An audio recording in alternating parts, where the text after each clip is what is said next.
Breaking news చూస్తున్నాం. CM Revanth Reddy వ్యాఖ్యలకు మాజీ మంత్రి కేటీఆర్ కౌంటర్ ఇచ్చారు. రైతులకు నీళ్లు ఇవ్వాలని అడిగితే కాంగ్రెస్ ప్రభుత్వం కర్కశంగా వ్యవహరిస్తుందని విమర్శించారు. గతంలో 60 ఏళ్లు కాంగ్రెస్ తెలంగాణను పీడించిందన్నారు. ఎన్కౌంటర్ల పేరుతో నెత్తుటేళ్లు పారించిన చరిత్ర కాంగ్రెస్ దని మండిపడ్డారు.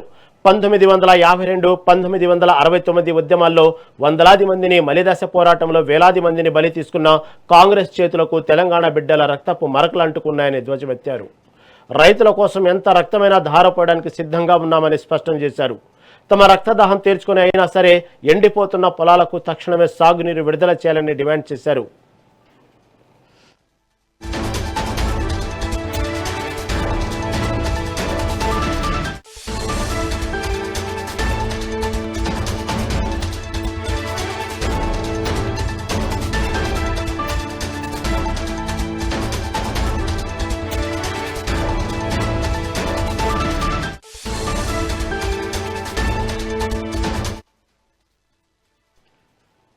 సీఎం రేవంత్ రెడ్డి వ్యాఖ్యలకు మాజీ మంత్రి కేటీఆర్ కౌంటర్ ఇచ్చారు. రైతులకు నీళ్లు ఇవ్వాలని అడిగితే కాంగ్రెస్ ప్రభుత్వం కర్కశంగా వ్యవహరిస్తుందని విమర్శించారు. గతంలో 60 ఏళ్లు కాంగ్రెస్ తెలంగాణను పీడించిందన్నారు. ఎన్కౌంటర్ల పేరుతో నెత్తుటేళ్లు పారించిన చరిత్ర కాంగ్రెస్ దని మండిపడ్డారు. 1952, 1969 ఉద్యమాల్లో వందలాది మందిని, మలిదశ పోరాటంలో వేలాది మందిని బలి తీసుకున్న కాంగ్రెస్ చేతులకు తెలంగాణ బిడ్డల రక్తపు మరకలు అంటుకున్నాయని ధ్వజమెత్తారు. రైతుల కోసం ఎంత రక్తమైనా ధారపోయడానికి సిద్ధంగా ఉన్నామని స్పష్టం చేశారు.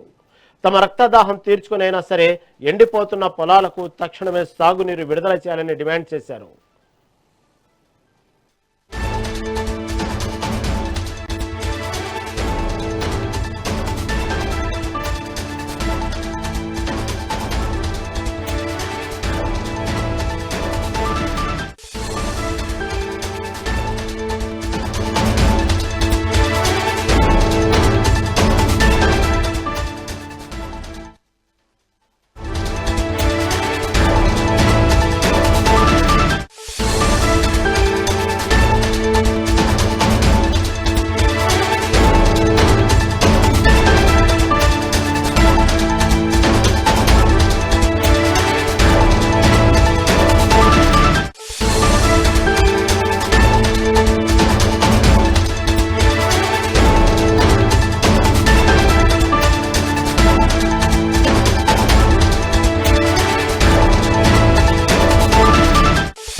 సీఎం రేవంత్ రెడ్డికి బీజేపీ రాష్ట్ర అధ్యక్షుడు రామచంద్రరావు లేఖ రాశారు.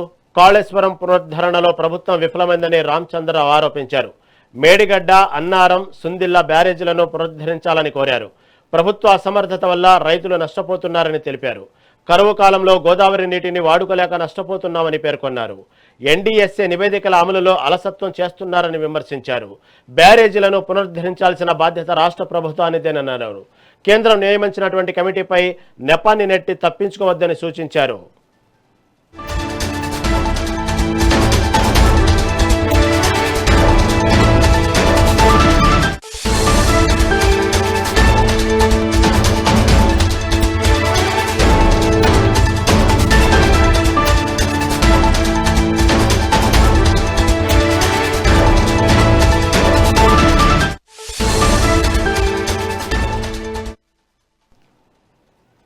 సీఎం రేవంత్ రెడ్డికి బీజేపీ రాష్ట్ర అధ్యక్షుడు రామచంద్రరావు లేఖ రాశారు. కాళేశ్వరం పునరుద్ధరణలో ప్రభుత్వం విఫలమైందని రామచంద్రరావు ఆరోపించారు. మేడిగడ్డ, అన్నారం, సుందిళ్ల బ్యారేజీలను పునరుద్ధరించాలని కోరారు.